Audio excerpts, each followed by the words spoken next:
Hey gamers, it's BDog422 back with another amazing Storytime Minecraft telling video.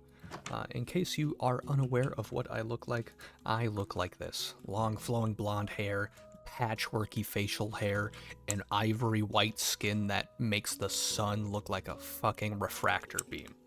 That is all besides the point and doesn't interact with this story at all today.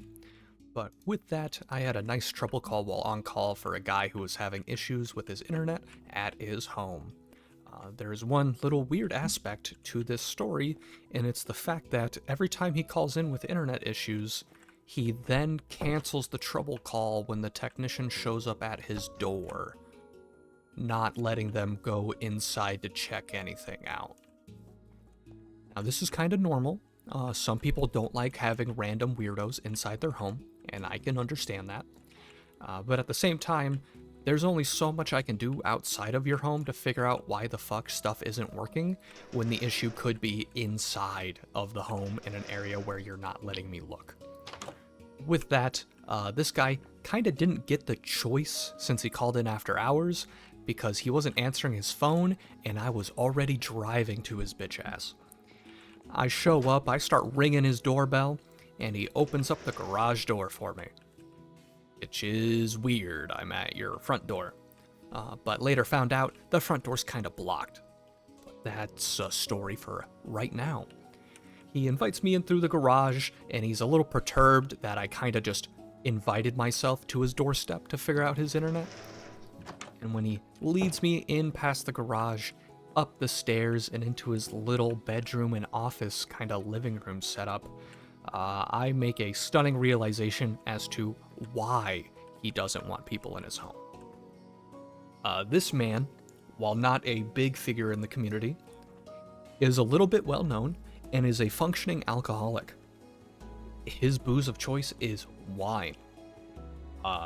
And if you can make out any sort of the label, you'll know it's not expensive wine.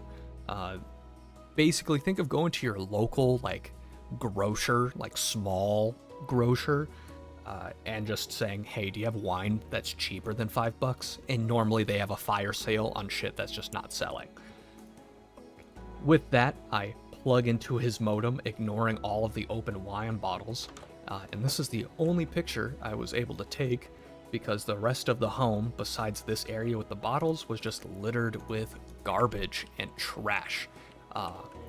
It is kind of obnoxious how sometimes they'll clear a little tiny path, a little walkway, and ignore all of the garbage on the floor. But at the same time, these are usually people with something wrong up in the brain that we can't fucking fix, because we do not understand anything.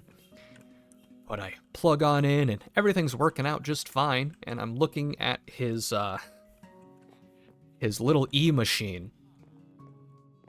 And I really mean an eMachine.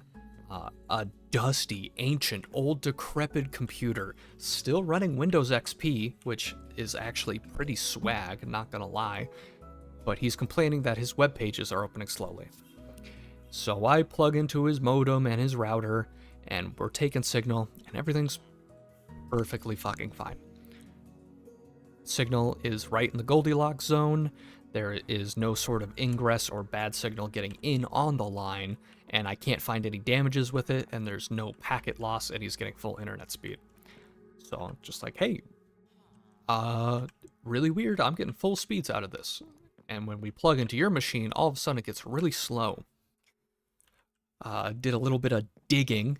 It took about 2 minutes for Device Manager to pop up on his PC, which if you are used to technology nowadays, you press a fucking button and everything opens instantly. Back in the day, you youngsters won't realize it, but it used to take time for computers to do things. So it was completely normal for a machine to take 2 minutes to open up some programs if it has just been littered with a ton of fucking porn and viruses and hentai and LimeWire and LimeWire Pro, where you could get Stan, but it's actually Limp Bizkit. It's from a different era of time. You kids simply just don't know about it nowadays. But with it, I just said, hey, in my professional opinion, one, this has nothing to do with your internet service, so you can kind of stop calling in about that. I kind of diagnosed the issue being your PC from 2005. Uh, yeah, Gramps, instead of spending, $200 on wine in a week, you might just want to take your PC to a local builder or a local mom and pop shop. We got a nice handful of them, or our local Best Buy, and they'll do a cleanup for you and maybe just sell you something new. Because at this point, I don't know how you function having to wait 3 minutes in the morning to check your fucking email. He's like, yeah, it's fine. As long as it's not the internet. Hey, you figured it out. Can you leave now? And at this point, I'm looking at him, and he's embarrassed. It's like, yeah, no problem, brother.